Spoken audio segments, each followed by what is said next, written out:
Hello everyone. In this part, we'll see rest of the investment revenues. അടുത്തത് discuss ചെയ്യുന്നത് mutual funds ആണ്. Mutual fund is a pool of money managed by professional fund managers. അതായത് ഇവിടെ നമ്മൾ എന്ത് ചെയ്യുന്നു? ഒരു ഫണ്ട് മാനേജറെ അങ്ങ് ഏൽപ്പിക്കുകയാണ്. നമ്മൾ ഒരു 10,000 രൂപ ഇൻവെസ്റ്റ് ചെയ്തിട്ട് ഫണ്ട് മാനേജറെ ഏൽപ്പിക്കുന്നു. ആ ഫണ്ട് മാനേജർ എന്ത് ചെയ്യും? നമ്മൾ ഈ 10,000 രൂപ പല സ്ഥലങ്ങളിലായിട്ട് ഇൻവെസ്റ്റ് ചെയ്യും. ഇതൊക്കെ മാനേജ് ചെയ്യുന്നത് ഫണ്ട് മാനേജറാണ്. അപ്പൊ മ്യൂച്വൽ ഫണ്ടിന്റെ മെയിൻ ഒബ്ജക്റ്റീവ് എന്ന് പറഞ്ഞാൽ റിസ്ക് ഡൈവേഴ്സിഫിക്കേഷൻ. റിസ്ക് എന്ത് ചെയ്യുക? ഡൈവേഴ്സിഫൈ ചെയ്യുക. അതായത് പല സ്ഥലങ്ങളിലും ഈ 10,000 ഇൻവെസ്റ്റ് ചെയ്യുക. 10,000 ഒറ്റയടിക്ക് ബാങ്കിൽ മാത്രം ഇൻവെസ്റ്റ് ചെയ്യാതെ, ഒറ്റയടിക്ക് ഷെയർസിൽ മാത്രം ഇൻവെസ്റ്റ് ചെയ്യാതെ, പലതരം ഷെയറുകളിൽ നമ്മൾ ഇൻവെസ്റ്റ് ചെയ്യുക. ഇപ്പൊ കുറച്ച് ടാറ്റ മോട്ടോഴ്സിൽ ഇൻവെസ്റ്റ് ചെയ്യുക, കുറച്ച് കല്യാൺ ജ്വല്ലേഴ്സിൽ ഇൻവെസ്റ്റ് ചെയ്യുക, കുറച്ച് സിപ്ല ഫാർമസ്യൂട്ടിക്കൽ ഇൻവെസ്റ്റ് ചെയ്യുക, കുറച്ച് ഡിബഞ്ചേഴ്സിൽ ഇൻവെസ്റ്റ് ചെയ്യുക, കുറച്ച് ബോണ്ടിൽ ഇൻവെസ്റ്റ് ചെയ്യുക. അങ്ങനെ നമ്മുടെ ഈ ഇൻവെസ്റ്റ് ചെയ്യുന്ന പൈസ അവര് പല സ്ഥലങ്ങളിലായിട്ട് ഇടും. ഇതിന്റെ മെയിൻ അഡ്വാൻറ്റേജ് എന്താണ്? റിസ്ക് കുറയ്ക്കാൻ പറ്റും.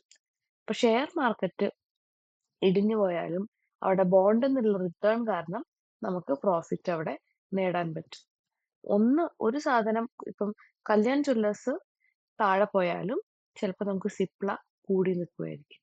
അപ്പൊ അങ്ങനെ നമ്മൾ 10,000 രൂപ ഒറ്റയടിക്ക് ഇൻവെസ്റ്റ് ചെയ്യാതെ പല സ്ഥലങ്ങളിൽ വീതിച്ചായി ഇൻവെസ്റ്റ് ചെയ്യുന്നതാണ് മ്യൂച്വൽ ഫണ്ട് എന്ന് പറയുന്നത്.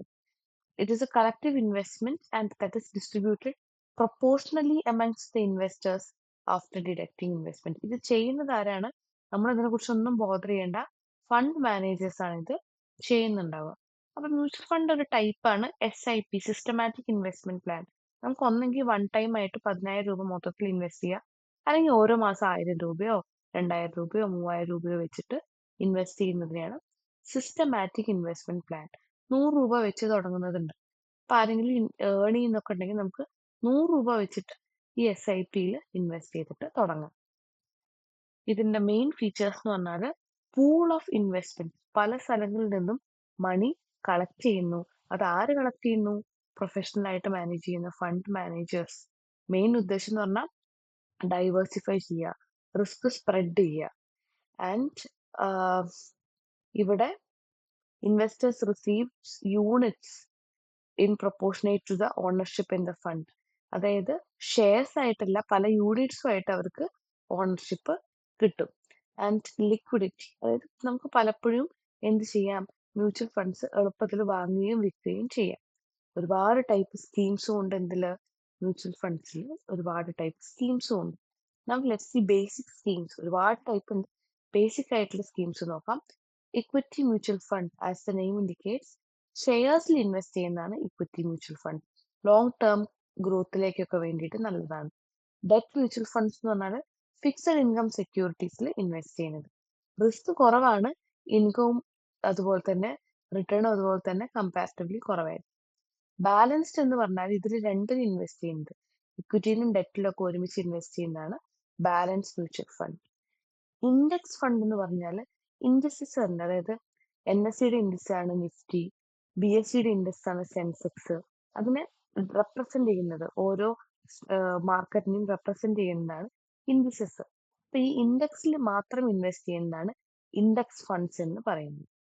Sectoral invest or sectoral mutual fund or thematic funds എന്ന ഒരു പെർട്ടിക്കുലർ സെക്ടർ, ബാങ്കിങ് സ്റ്റോക്സിൽ മാത്രം, എക്സാമ്പിൾ കാനറ ബാങ്ക്, SBI, അങ്ങനെ ബാങ്കിങ് സ്റ്റോക്സിൽ മാത്രം ഇൻവെസ്റ്റ് ചെയ്യുന്നതാണ് തീമാറ്റിക് ഫണ്ട്. IT സെക്ടർ സ്റ്റോക്സിൽ മാത്രം ഇൻവെസ്റ്റ് ചെയ്യുന്നതാണ് എന്ത്?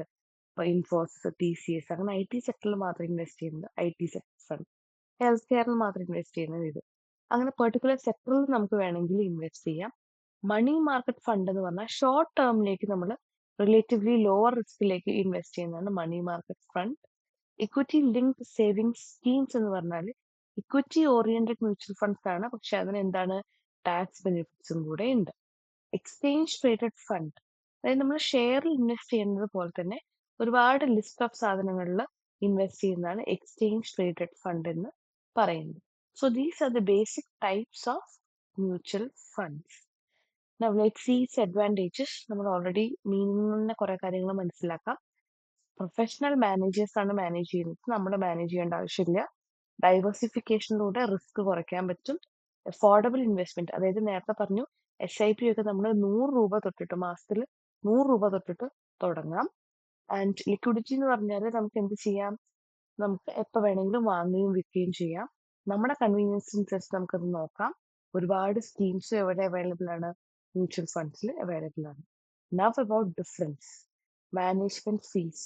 നമുക്ക് ആരും ഒരു സാധനം വെറുതെ തരില്ല. ഫണ്ട് മാനേജേഴ്സ് ഉണ്ടെങ്കിൽ അവർക്ക് എന്ത് കൊടുക്കണം, അവരുടേതായിട്ടുള്ള ഫീസ് കൊടുക്കണം. നമ്മുടെ ഇൻവെസ്റ്റ്മെന്റ് കൺട്രോൾ നമ്മൾ ഈ ഫണ്ട് മാനേജേഴ്സിന് കൊടുക്കും. പിന്നെ നമുക്ക് അതിൽ പെർട്ടിക്കുലർ കൺട്രോളും കാര്യങ്ങളും ഇല്ല. മാർക്കറ്റ് റിസ്കിനനുസരിച്ച്, അതായത് മാർക്കറ്റിനനുസരിച്ച് ഇത് ഫ്ലക്ച്വേറ്റ് ചെയ്യാം. മാർക്കറ്റ് നല്ലതാകുമ്പോൾ നല്ല റിട്ടേൺ കിട്ടും. മാർക്കറ്റ് ചേഞ്ച് ചെയ്യുന്നതനുസരിച്ച് വാല്യൂ കുറയാം. അതുപോലെ തന്നെ റിട്ടേൺസ് ഗ്യാരണ്ടീഡ് അല്ല. ഫിക്സഡ് റേറ്റ് ഓഫ് റിട്ടേൺ, നമ്മൾ ബാങ്കിലൊക്കെ ഇൻവെസ്റ്റ് ചെയ്യുന്നത് പോലെ ഫിക്സഡ് റേറ്റ് ഓഫ് റിട്ടേൺ ഇവിടെ ഇല്ല. മാർക്കറ്റിനനുസരിച്ച് മാറും. പിന്നെ ചിലപ്പം ചില മാനേജേഴ്സ് ഒരുപാട് അങ്ങ് ഡൈവേഴ്സിഫൈ ചെയ്യും. എന്തും കൂടുതലായാലും നെഗറ്റീവാണ്. അതുപോലെ തന്നെ ഓവർ ഡൈവേഴ്സിഫിക്കേഷൻ ചിലപ്പം നെഗറ്റീവായിട്ട് എഫക്റ്റ് ചെയ്യും.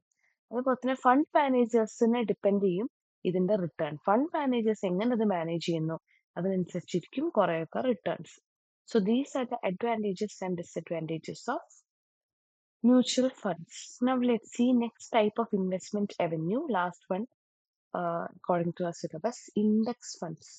നേരത്തെ നമ്മൾ പറഞ്ഞു പെർട്ടിക്കുലർ ഇൻഡെക്സിനെ ട്രാക്ക് ചെയ്യുന്നതാണ് ഇൻഡെക്സ് ഫണ്ട്സ് എന്ന് പറയുന്നത്. നിഫ്റ്റി IT ഉണ്ട്, നിഫ്റ്റി 50, നിഫ്റ്റി ബാങ്ക്, നിഫ്റ്റി ഫാർമ, ഇതൊക്കെ പറഞ്ഞാൽ ഒരു പെർട്ടിക്കുലർ, ഇപ്പൊ നിഫ്റ്റി ബാങ്ക് എന്ന് പറഞ്ഞാൽ banking sector stocks, Nifty pharma എന്ന് പറഞ്ഞാൽ ഫാർമസ്യൂട്ടിക്കൽ കമ്പനീസിന്റെ സ്റ്റോക്സ്, നിഫ്റ്റി 50 എന്ന് പറഞ്ഞാൽ NSE ലിസ്റ്റ് ചെയ്തിരിക്കുന്ന 50 കമ്പനീസിന്റെ സ്റ്റോക്സ്. അങ്ങനെ പെർട്ടിക്കുലർ ആയിട്ടുള്ള സെക്ടേഴ്സിന്റെ അല്ലെങ്കിൽ പെർട്ടിക്കുലർ ആയിട്ടുള്ള ഇൻഡെക്സ് ഫണ്ട്സിനെ ട്രാക്ക് ചെയ്യുന്നതാണ് ഇൻഡെക്സ് ഫണ്ട്സ് എന്ന് നമ്മൾ പറയുന്നത്. അപ്പൊ നമുക്ക് വേണമെങ്കിൽ നമ്മുടെ 10,000 രൂപയോ 20,000 രൂപയോ എന്ത് ചെയ്യാം, നിഫ്റ്റി IT ഇൻവെസ്റ്റ് ചെയ്യാം. IT സെക്ടർ ബൂം ചെയ്യുമ്പോൾ നമുക്ക് അതിൽ നിന്ന് പ്രോഫിറ്റും നേടാം. മെയിൻ ഫീച്ചേഴ്സ് എന്ന് പറഞ്ഞാൽ പാസീവ് മാനേജ്മെന്റ്. ഇവിടെ ഒരു ഫണ്ട് മാനേജർ എന്ത് ചെയ്യില്ല, ആക്റ്റീവായിട്ട് സ്റ്റോക്സ് സെലക്ട് ചെയ്യൊന്നുമില്ല. ഈ ഇൻഡെക്സിനനുസരിച്ച് നമ്മുടെ ഇത് മാറിക്കൊണ്ടേയിരിക്കും. നിഫ്റ്റി ബാങ്കിൽ ഇട്ട ബാങ്കിങ് സെക്ടർ സ്റ്റോക്സ് നല്ലതാണെങ്കിൽ നമുക്ക് നല്ല പ്രോഫിറ്റ് കിട്ടും. കോസ്റ്റ് കമ്പാരിറ്റീവ്ലി കുറവാണ്. നമ്മൾ മ്യൂച്വൽ ഫണ്ട് ഒക്കെ നോക്കുന്ന സമയത്ത് ഡൈവേഴ്സിഫിക്കേഷന് ഹെൽപ്പ് ചെയ്യുകയും ചെയ്യും. അതായത് ഒരുപാട് സെക്ടറിൽ നമ്മൾ ഇൻവെസ്റ്റ് ചെയ്ത് കഴിഞ്ഞാൽ ഒരുപാട് ഡൈവേഴ്സിഫിക്കേഷൻ അവിടെ ഉണ്ടാവും. അതായത് നമുക്ക് വേർതിരിച്ച് ഇൻവെസ്റ്റ് ചെയ്യാം. ട്രാൻസ്പെറൻസി, നമുക്ക് എല്ലാതും ഇൻവെസ്റ്റേഴ്സിന് കാണാം, പ്രോഫിറ്റ് ആണെങ്കിലും ലോസ് ആണെങ്കിലും. യൂഷ്വലി ലോങ് ടേമിലേക്ക് ഇവരുടെ performance will be quite high. And about the benefits of investing in index funds, diversification നമ്മൾ നേരത്തെ കണ്ടു. ഡൈവേഴ്സിഫിക്കേഷൻ്റെ അഡ്വാൻറ്റേജ് ഇവിടെ ഉണ്ടാവും. കോസ്റ്റ് കമ്പാരിറ്റീവ്ലി കുറവാണ്. അതുപോലെ തന്നെ ലോങ് ടേമിലേക്ക് നമുക്ക് നല്ല റിട്ടേൺ ഇവിടെ ഉണ്ടാവും. ഇൻവെസ്റ്റ് ചെയ്യാൻ ആയിട്ട് സിമ്പിൾ ആണ്. നമ്മൾ കൂടുതൽ അതിനെക്കുറിച്ച് വെറി ചെയ്യുകയോ കാര്യങ്ങളോ വേണ്ട. ഇൻഡെക്സ് ഫണ്ട്സിനനുസരിച്ച് നമുക്ക് ചെയ്യാം.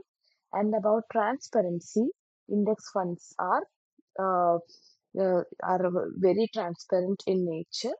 And about the long term, and it's very helpful for long term wealth creation. And about the disadvantages, ഇത് നമുക്ക് മാർക്കറ്റിന് മീറ്റ് ചെയ്യാൻ പറ്റില്ല. അതായത് മാർക്കറ്റിനനുസരിച്ച് ഇത് ഫ്ലക്ച്വേറ്റ് ചെയ്തുകൊണ്ടേയിരിക്കും. അതുകൊണ്ട് തന്നെ മാർക്കറ്റ് റിസ്ക് ഉണ്ട്.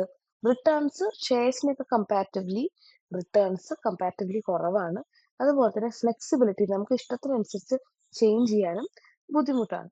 So this is all about index funds, mutual funds, features, advantages as well as disadvantages.